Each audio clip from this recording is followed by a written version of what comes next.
오늘 우리에게 주신 하나님의 말씀 함께 보도록 하겠습니다. 함께 볼 하나님의 말씀은 신약성경 사도행전 28장 11절부터 16절까지의 말씀입니다. 신약성경 237쪽에 있습니다. 사도행전 28장 11절부터 16절까지의 말씀입니다. 다 찾았으면 저와 여러분이 한 절씩 하나님의 말씀 교독하도록 하겠습니다. 11절입니다. 석 달 후에 우리가 그 섬에서 겨울을 난 알렉산드리아 배를 타고 떠나니 그 배의 머리 장식은 디오스구로라. 수라구사에서 대고 사흘을 있다가 거기서 둘러가서 레기온에 이르러 하루를 지낸 후 남풍이 일어나므로 이튿날 보디올에 이르러 거기서 형제를 만나 그들의 청함을 받아 이레를 함께 머무니라. 그래서 우리는 이와 같이 로마로 가니라. 그곳 형제들이 우리 소식을 듣고 아비오 광장과 트레이스 타베르네까지 맞으러 오니 바울이 그들을 보고 하나님께 감사하고 담대한 마음을 얻으니라. 함께 있습니다. 우리가 로마에 들어가니 바울에게는 자기를 지키는 한 군인과 함께 따로 있게 허락하더라. 아멘. 할렐루야. 한 주 더 평안하셨습니까? 우리 한번 서로 앞뒤 좌우에 계신 분께 한번 반갑게 인사하겠습니다. 잘 오셨습니다. 반갑습니다. 한번 인사하겠습니다. 잘 오셨습니다. 반갑습니다. 한 번 더 이렇게 인사하도록 할게요. 예수 그리스도를 닮아갑시다. 한번 인사하겠습니다. 예수 그리스도를 닮아갑시다. 사랑하는 성도 여러분, 예수 그리스도를 닮아가는 은혜가 함께하기를 주 이름으로 축복드립니다. 아멘. 지난주 하나님의 공의가 우리를 살리십니다 라는 제목으로 말씀을 전해드렸습니다. 사도 바울과 그 일행들은 가까스로 멜리데 섬에 도착하게 됩니다. 근데 그 섬에서 뜻밖의 일을 만나게 됩니다. 원주민의 도움으로 불을 쬐고 있었어요. 비가 내리고 추워서 불을 쬐고 있는 가운데 바울의 손을 독사가 물어버린 겁니다. 근데 이 장면을 본 원주민들이 이렇게 말하는 거죠. 독사가 그의 손을 물었으니까 저 사람은 살인한 자다. 배에서는 구조받았을지 모르지만 공의가 그를 살리지 못할 것이다 라고 이야기를 하게 됩니다. 그래서 원주민들은 바울이 쓰러져 죽기만을 기다리게 되죠. 여러분, 바울은 독사에 물린 것도 억울한데 원주민들로부터 살인자라는 오해를, 그 누명을 받게 되었습니다. 그리고 살인자는 마땅히 죽임을 당해야 된다는 것이 저들이 말하는 공의였어요. 근데 사도 바울은요, 독사를 그냥 불에 떨구어 버리죠. 그리고 그에게는 조금도 상함이 없게 됩니다. 하나님께서 독사에 물린 사도 바울을 통해 하나님의 공의를 보여주는 장면이 나타나게 되는 거죠. 하나님의 공의는요, 이 원주민들이 말하는 공의와 다르다는 것을 보여줍니다. 독사에 물려서 죽을 위기에 처했을 때도 하나님의 공의는 그를 살아나도록 해주셨고, 독사에 물려 살인자라는 그런 억울한 누명 속에서도 하나님의 공의는 그 오해를 풀어주십니다. 독사에 물려서 죽는 것이 공의라고 말하는 저들에게 하나님의 공의가 어떠한 것인지 보여주시게 됩니다. 여러분, 하나님의 공의는 바울의 독사로부터 상함이 없게 하실 뿐만 아니라 여러분, 당신의 공의로, 하나님의 공의로 여러분 더 많은 사람들을 살려내는 그런 놀라운 은혜를 보여주시죠.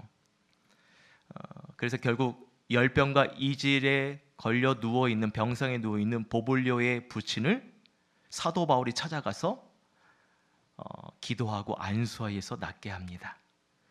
그리고 사도 바울을 살인자라고 그렇게 누명을 씌운 원주민들의 아픈 사람들에게도 사도 바울은 동일하게 기도하고 안수해서 그들을 살려내죠.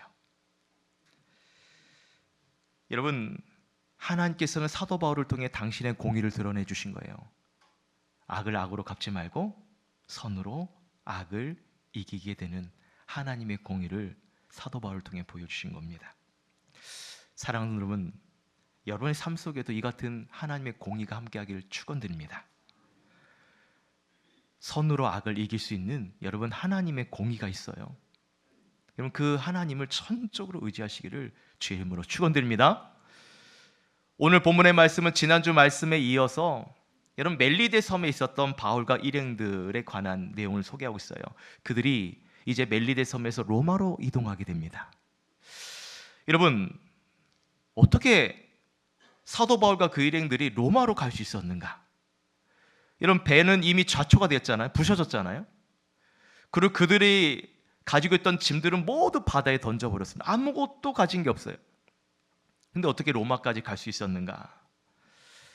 여러분 하나님께서 계속해서 이 사도행전 말씀에 뭘 말씀하시냐면 사도 바울에게 내가 예루살렘에서 나를 증언한 것 같이 어디 가서도 증언할 거라고 말씀하고 계셔요.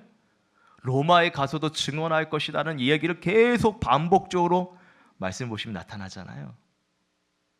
여러분 하나님께서는 그 말씀하신 대로 바울과 그 일행들을 여러분 로마로 인도하시는데 오늘 본문에 어떻게 인도하셨는가 그 하나님의 일하심을 우리에게 보여주고 있어요. 오늘 본문을 통해 세 가지로 좀 함께 살펴보기 원합니다. 첫 번째로 여러분 하나님께서는요 가장 완벽한 계획을 준비하신다는 거예요. 한번 따라해 볼까요? 하나님께서는 가장 완벽한 계획을 준비하신다. 믿으십니까? 여러분 삶 가운데도 하나님께서 가장 완벽한 계획을 가지고 준비하고 계셔요. 여러분 이 사실을 믿으시기를 주님 축원드립니다. 오늘 11절 말씀 같이 한번 읽어보도록 할게요. 11절 말씀입니다. 시작. 석 달 후에 우리가 그 섬에서 겨울을 난 알렉산드리아 배를 타고 떠나니 그 배의 머리 장식은 디오스 구로라. 자 여러분 11절 말씀을 잘 보시면 여기에 신기한 몇 가지 사실이 숨겨져 있습니다. 먼저는 바울과 그 일행들이 여기 석 달 후에라고 말하고 있잖아요. 석 달 동안 멜리데 섬에서 겨울을 보냈다는 걸 알 수 있어요. 자, 석 달 후에 우리가 그 섬에서 겨울을 난이라고 말하고 있죠. 여러분 바울과 그 일행들은 멜리데 섬에서 겨울을 3개월 동안 보냈다는 걸 알 수 있고 또 한 가지 그들이 뭘 탔다고 말하고 있어요? 알렉산드리아 배를 탔다라고 오늘 11절에 말씀하고 있어요. 여러분 앞서 사도 바울이 항해를 하면서 이렇게 말을 했어요. 여러분 겨울을 항해하기가 위태로우니까 우리 안전한 장소에서 정박을 합시다라고 얘기를 해요. 근데 여러분 그 당시 백부장이 사울의 말보다 선장과 선주의 말을 더 믿었다는 말씀 기억나십니까? 그래서 선장과 선주가 그들이 겨울을 보내기 위해서 그들이 원하는 지역으로 옮겨가게 되죠. 여러분 여기서 왜 겨울을 보내야만 했는가? 이거에 대한 이해가 좀 필요할 것 같아요. 여러분 그 당시 여러분 이 지중해 지역에는요 항해를 금하는 시기가 있었습니다. 그것이 겨울이에요. 개월수로 따진다면 보통 11월에서 이듬해 2월, 3월까지는 항해를 중단해야 됐습니다. 왜냐하면 그때는 기상이변, 폭풍 같은 날씨 이변이 많이 나타나기 때문에 대부분의 이 배들이 그 겨울 기간에는 항해를 잘 안 하는 그런 법이 있었습니다. 여러분 사도 바울도요 배를 타고 전도를 많이 했죠? 안 했나요? 1차, 2차, 3차 전도여행을 많이 해서 사도 바울도 그 경험이 있었던 거죠. 그래서 얘기를 했지만 백부장이 바울의 말을 믿지 않았습니다. 그리고 그들이 이제 어디로 가냐면 베닉스로 가게 되죠. 근데 베닉스로 가다가 여러분 어떤 일을 당하게 됩니까? 유라굴로라는 광풍을 만나게 되잖아요. 여러분 그래서 얼마나 배 안에 있는 사람들이 고생을 했습니까? 정말 배가 부셔질 그런 위험한 일들을 당하게 되죠. 그렇게 표류를 하다가 그들이 멜리데 섬에서 좌초를 하게 된 겁니다. 여러분 그 이후에 멜리데 섬에 도착한 이후의 사건에 대해서는 제가 얘기하지 않겠습니다. 왜냐하면 지난주 말씀을 통해서 충분히 말씀을 드렸기 때문에. 여러분 그렇게 바울과 그랭들이 멜리데 섬에 도착해서 원주민들의 도움으로 3개월 동안 겨울을 그곳에서 보낼 수 있게 된 거예요. 그렇다면 목사님 이들이 어떻게 알렉산드리아 배를 탔습니까? 이런 또 궁금증이 있죠. 아무도 궁금하지 않은 것 같은데 제가 예, 설명을 드릴게요. 당시 이제 지중해 지역에는 무역선들이 많이 있었습니다. 배가 이제 오가는 그 무역선들이 많이 있었는데 연구 자료에 의하면 여러분 알렉산드리아 이 배는요 로마에서 이집트까지 곡식물을 나누는 그 배였어요. 그렇게 이제 이동하는 중에 이 배가 겨울을 보내기 위해서 이 지중해 연안에 다니다가 우연히 이제 멜리데 섬에 도착해서 정박해서 겨울을 보내고 있었던 거죠. 근데 마침 바울과 그의 일행도 멜리데 섬에 배가 이제 좌초가 된 거예요. 여러분, 우연치고 너무 기막힌 우연이지 않습니까? 예. 더 기막힌 건 뭔지 아십니까? 이 알렉산드리아 배가 로마로 향하기 위해서 로마로 가는 배였다는 거죠. 겨울을 여기서 보내고 로마로 가고자 했던 배였다는 것입니다. 여러분 보십시오. 바울과 그의 일행들이 멜리데 섬에 좌초된 것, 그들의 의지로 된 게 아닙니다. 떠밀려서 멜리데 섬에 좌초된 거예요. 그리고 이곳에서 겨울을 보내게 됐어요. 또 마침 여러분 알렉산드리아 배도 이곳에서 겨울을 보내고 있었습니다. 그것도 이집트로 향하는 배가 아니라 어디로 향하는 배였다고요? 로마로 향하는 배가. 여러분, 우연치고는 너무나 많은 우연들이 있죠. 여러분, 바울과 그의 일행들에게 이러한 우연, 정말 우연치고 너무나 많은 우연들이 여러분 과연 정말 우연이라고 볼 수 있는가? 여러분 이 말씀을 보면서 뭘 느낍니까? 이게 정말 우연입니까? 아니면 누군가의 계획입니까? 그렇죠. 하나님의 간섭이시고 하나님의 계획인 거죠. 하나님께서는 사도 바울과 그 일행들을 통해 가장 완벽한 계획을 준비하고 계셨던 겁니다. 할렐루야. 바로 여러분 삶 가운데 그래서 여러분 이 말씀을 여러분의 말씀을 삼으십시오. 아, 하나님 지금 나에게도 그 계획을 준비하고 계시는군요.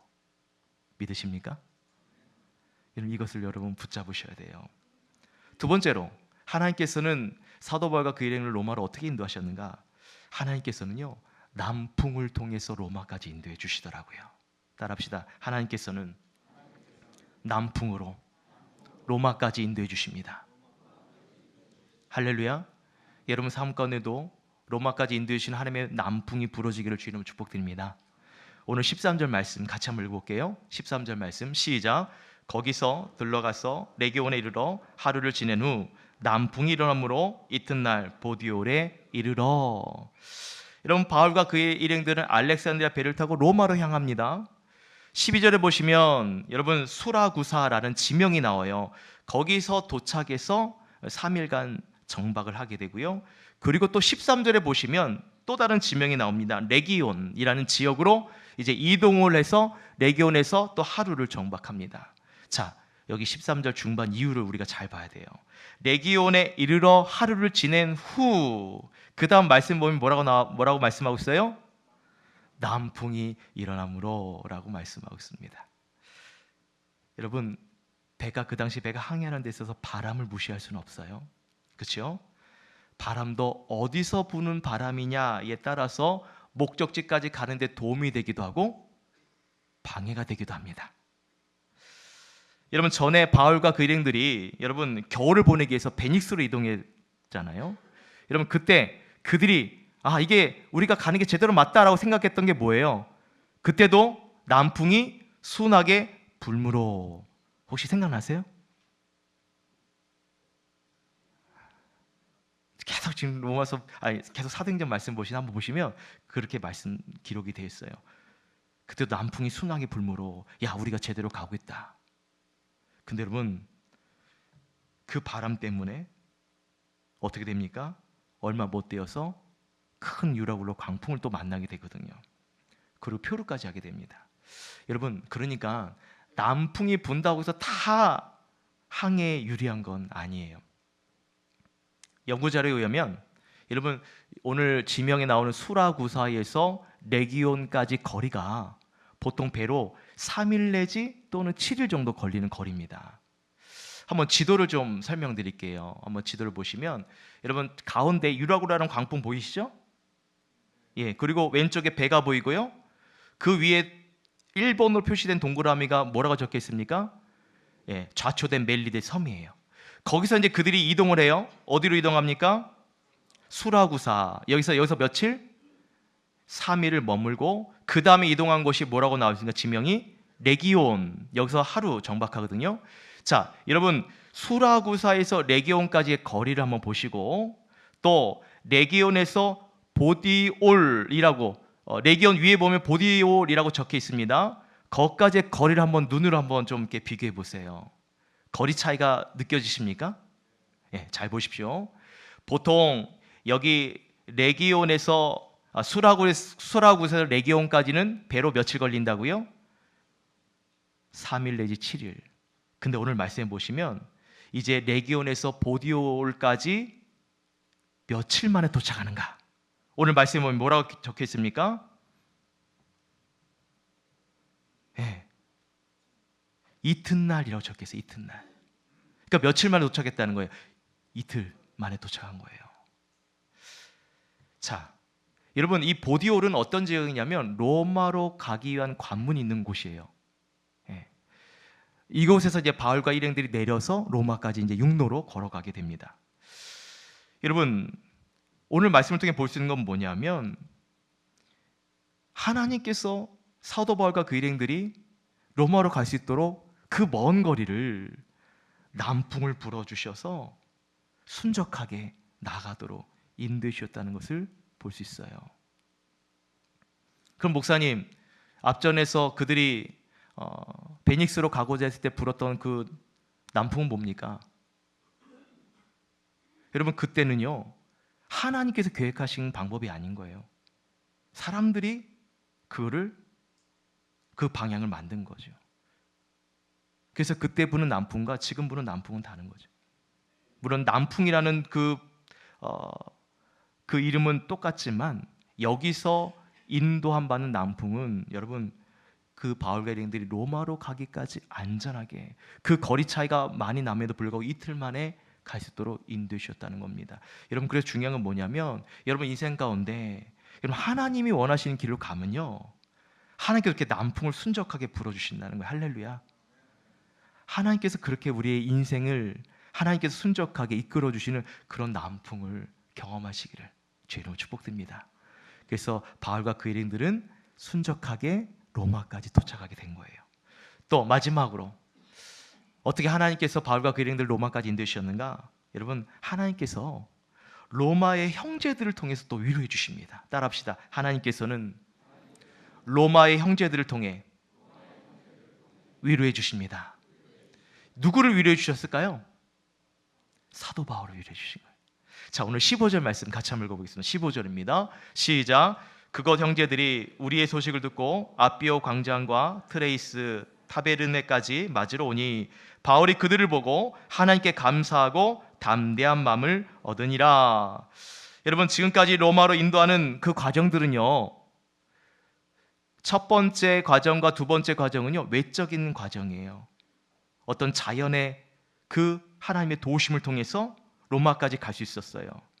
하나님께서 완벽한 계획을 만들어 주셔서 또 남풍을 불어 주셔서 여러분 그들이 로마까지 안전하게 갈 수 있었습니다. 근데 지금은 어떻게 로마로 인도하시냐면 사도 바울의 마음을 담대하게 해주셔서 로마까지 가게 해주신다는 거예요. 여러분 우리가 이것을 봐야 됩니다. 바울은요 오늘 보면 보디올에서 누구를 만나냐? 믿음의 형제들을 만납니다. 로마에서 믿음의 형제들을 만나게 돼요. 그들과 7일 동안 지내게 됩니다. 여러분 7일 동안 이 형제들과 어떤 얘기를 했을까요? 여기까지 왔던 과정들, 멜리드 섬에서 있었던 일, 유라굴로 광풍을 만났던 일, 여러 가지 그 하나님의 일하심을 얘기하지 않았을까요? 그 형제들과 7일 동안 함께 보낸 후에 또 이동을 하게 됩니다. 그래서 15절에 보시면 오늘 지금 읽은 15절 말씀에 아비오 광장, 트레이스 타베르네, 여기에 이제 이르게 됩니다. 여러분 당시 아비오 광장은요 로마가 가장 잘한 것이 뭐냐면 길을 만들어내는 건데, 이 아비오 광장은 길이 아주 컸어요. 그리고 여기에 트레이스 타베르네라는 것은 여러분 관주 성경에 보면 뭐라고 나와 있어요? 세계의 여관이라고 나올 거예요. 사람들이 많이 모이는 곳. 그러니까 이 두 개의 지명은 뭘 의미하냐면 사도 바울이 가야 할 목적지인 로마까지 불과 거리를 눈앞에 두는 가까운 거리에 있었다는 걸 말합니다. 아주 가까운 거리까지 온 거예요. 근데 여러분, 여기서 어떤 일이 있냐면, 여기서 주목해야 될 건 뭐냐면, 바울을 환대해주는 또 다른 형제들이 또 찾아오게 됩니다. 그 형제들이 아비오 광장까지, 또 트레이스 타베르네까지 그 형제들이 마중 나와요. 그래서 여러분, 오늘 말씀 15절에 보면 그 형제를 보고 나서 사도 바울이 뭘 얘기하냐면 하나님께 감사했다. 그리고 또 한 가지 뭐가 나옵니까? 담대함을 얻었다라는 두 가지 표현을 우리가 봐야 됩니다. 여러분, 어떻게 해서 사도 바울이 하나님께 감사했다고 고백하고 담대함을 얻었다라고 이 표현을 했을까요? 여기서 우리는 왜 사도 바울이 로마까지 왔는지를 다시 상기해야 됩니다. 여러분, 왜 사도 바울이 로마까지 왔나요? 로마 황제 앞에서 재판을 받기 위해 왔다는 거예요. 여러분, 지금 바울은 사람들로부터 환대받는 처지가 아닙니다. 사실, 그렇죠? 환대받을 처지가 아니에요. 왜? 그는 지금 죄인의 신분으로 로마까지 왔기 때문입니다. 황제 앞에서요, 자신을 변론해야 돼요. 그리고 그 황제는 사도 바울의 얘기를 듣고 이제 판결을 내려야 되는 것입니다. 여러분, 잘 보십시오. 그 판결이 어떤 판결이 날지는 아무도 모릅니다. 바울이 무죄가 될 수 있는 거고, 아니면 또 유죄가 될 수 있는 거고, 또는 형벌을 받을 수 있는 거고, 아니면 그가 죽임을 당할 수도 있습니다. 죄인의 신분으로 있는 거죠. 여러분, 그것을 명확하게 증명해 준 것이 오늘 16절 말씀 보시면 16절 말씀이 뭐라고 말해요? 바울을 지키는 군인이 나오죠. 여러분, 이 군인이 왜 있겠습니까? 바울의 신분이 죄인이라는 걸 말해주고 있는 거예요. 그래서 군인이 항상 옆에 있었던 거죠. 여러분, 그래서 사도 바울은 보십시오. 로마까지 오늘 안전하게 도착했지만 그 마음에는 재판 앞에 재판을 두고 있는 이 사도 바울의 마음에는 두려움이 있었다는 겁니다. 그런 바울에게 오늘 뜻밖의 형제들이 찾아와서 바울을 응원해 주는 거예요. 환대해 주는 겁니다. 그러니까 바울이 그 모습을 보니까 하나님께 감사하지 않을 수 없는 거예요. 나는 지금 환대받을 수 없는 죄인의 신분으로 왔는데 나의 믿음의 동역자들이 와서 응원해 주는 거예요. 오늘 본문에 나와 있지 않지만 기도해 주겠다, 힘내세요, 이런 말들을 그 형제들이 하지 않았겠습니까? 그래서 이를 통해 오늘 말씀의 두 가지, 하나님께 어떻게 해요? 감사하고, 또 한 가지는 마음에 담대함을 얻게 되었다는 거예요. 사랑하는 여러분, 우리가 신앙생활 하면서 참 우리 인생 가운데도 참 말할 수 없는 두려움이 있잖아요. 근데 그 두려움 가운데 함께 기도해 주는 동역자, 함께 믿음의 삶을 걸어가는 우리 지체들의 그 응원 한마디가 얼마나 여러분 우리의 마음의 위로가 되고, 또 그 두려움을 담대함으로 바꾸시는 하나님의 은혜가 있습니다. 예. 여러분, 그런 지체들이 우리 서강교회에 함께하는 우리 믿음의 동역자들이에요. 그래서 여러분, 이 관계를 여러분 외면하지 마시고 함께 하나님의 나라를 이뤄가는 정말 귀한 동역자라는 사실을 인정하시기를 주는 축복드립니다. 그래서 옆에 분께 한번 이렇게 인사하도록 하겠습니다. 옆에 있어줘서 감사합니다. 한번, 옆에 있어서 감사합니다. 함께 있어줘서 감사합니다. 여러분, 자주 이렇게 인사를 하시나요? 말 안 해도 알아요? 아니에요. 표현하셔야 됩니다. 표현해야 그 마음이 또 느껴지게 되는 거죠. 여러분, 오늘 말씀을 통해 우리가 볼 수 있는 하나님은 어떤 분이신가? 하나님은 우연을 가장한 축복을 허락해 주시는 분이다. 우연을 가장 완벽한 계획으로 준비하고 계신 분이다. 바로 여러분 삶을 위해서 하나님 그렇게 준비하고 계십니다. 여러분 보십시오. 멜리데 섬에 배가 좌초되었지만 3개월 동안 안전하게 겨울을 보내게 해주신 하나님, 배가 좌초되었지만 여러분 로마로 갈 수 있는 그 배를 준비해 주신 하나님, 이전에 여러분 남풍으로 인해 유라굴라라는 광풍을 만났지만 하나님께서는 같은 광풍을 일으켜서 로마로 순적하게 인도해 주셨습니다. 죄인의 신분으로 로마에 왔지만 하나님께서는 믿음의 형제들을 통해 담대한 마음을 주셔요. 사랑하는 여러분, 오늘 우리의 삶은 어떻습니까? 여러분의 삶 가운데도 한 주간 예기치 못한 곳에서 좌초를 당하지 않으셨습니까? 더 이상 오갈 데 없는 그런 멜리데 섬 같은 곳에서 고립된 일들이 없으셨습니까? 여러분, 그때 마음이 어떠셨어요? 여기는 내가 있을 곳이 아닌데, 어떤 희망도 보이지 않는데 어떻게 겨울을 보내야 되나, 그런 막막한 마음들 있지 않으셨습니까? 또 내 인생에 남풍이 불어줘야 되는데 내 바람대로 되지 않습니다.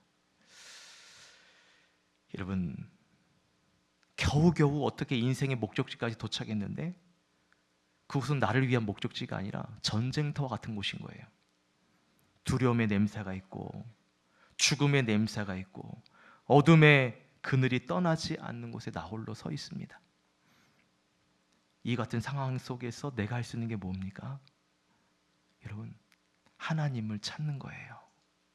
하나님을 찾으시기를 축원드립니다.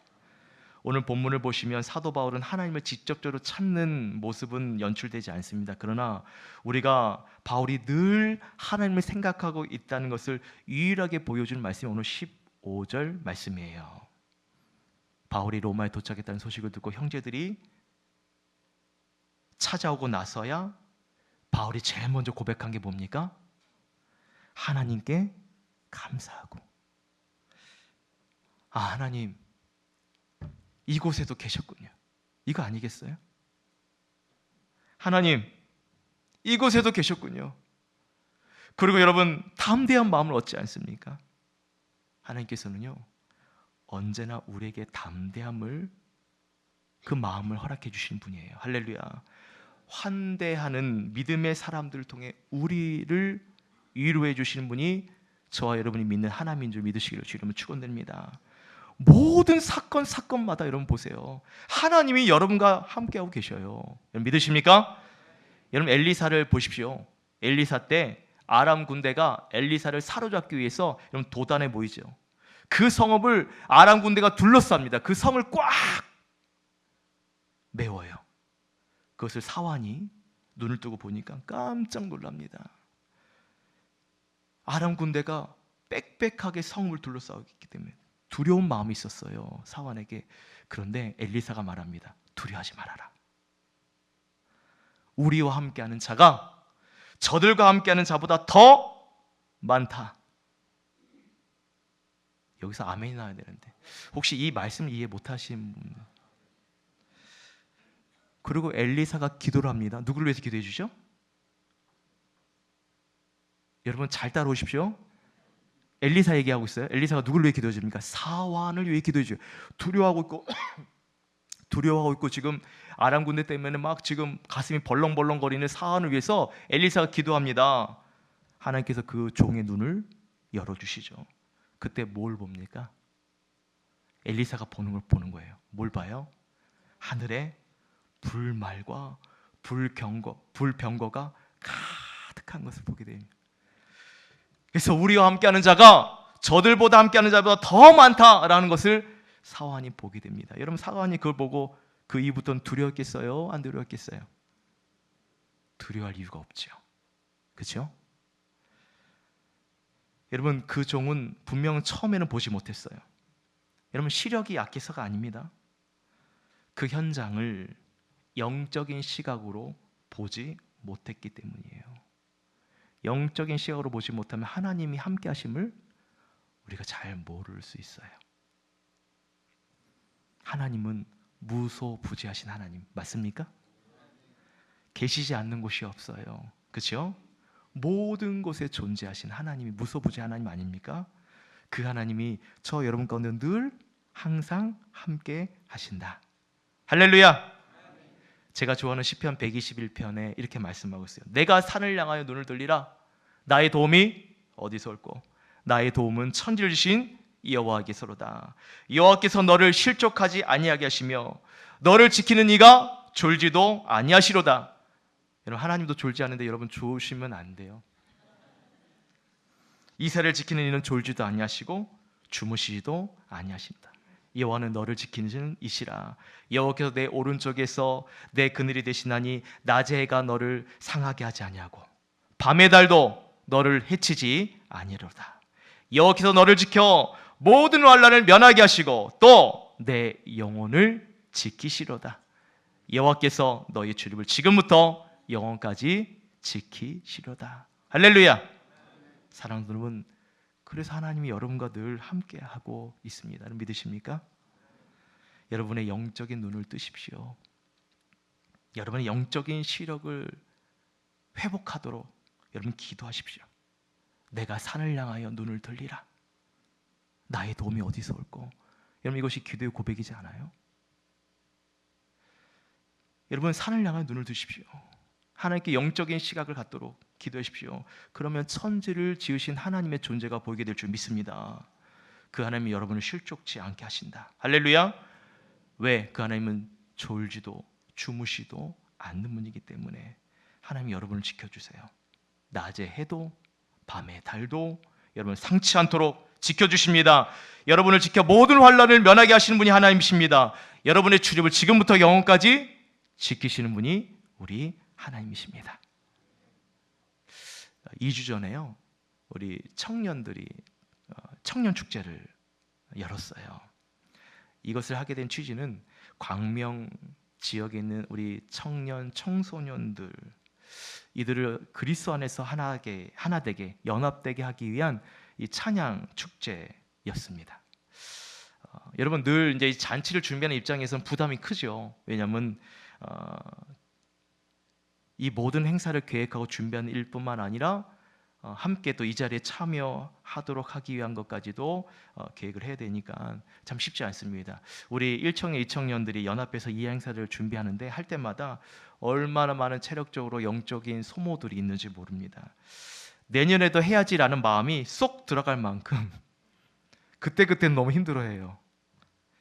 근데 막상 찬양 집회를 하고 나면 여러분, 한 시대를 살아가는 우리 청소년들이 이 모습을 보면요, 여러분 예배드리는 모습 보면요, 얼마나 그들의 마음에 하나님 향한 갈급함이 있는지 보입니다.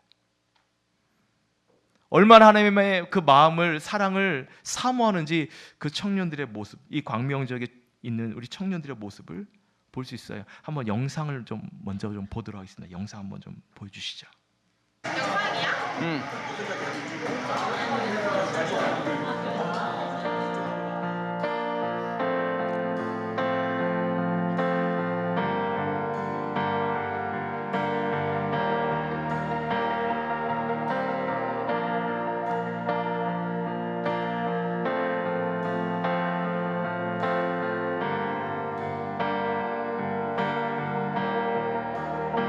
주는 이 도시의 주는 이 백성의 왕, 이 나라의 주 되신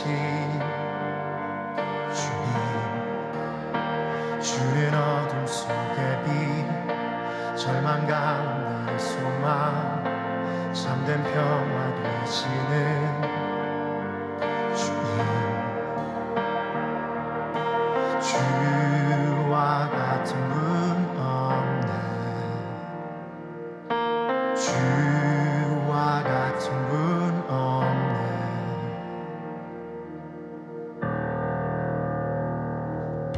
더 위대한 일 이 땅에, 더 놀라운 일 이 도시에 이루어지리.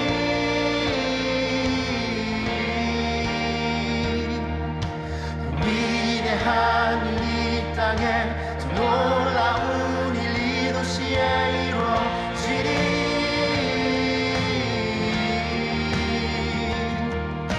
더 위대한 일 이 땅에, 더 놀라운 일 이 도시에 이루어지리.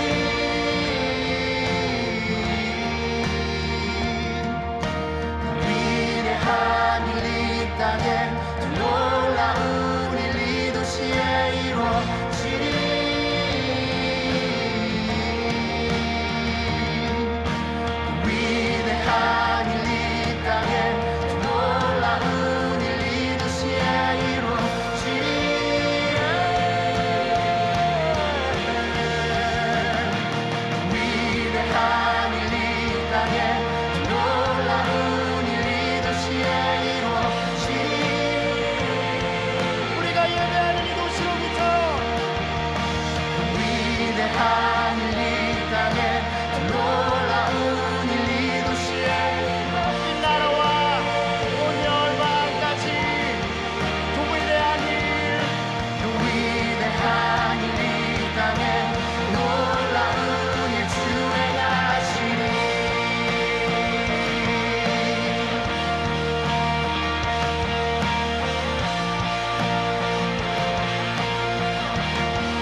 한 일 이 땅에 더 놀라운 일 이 도시에 이루어지리.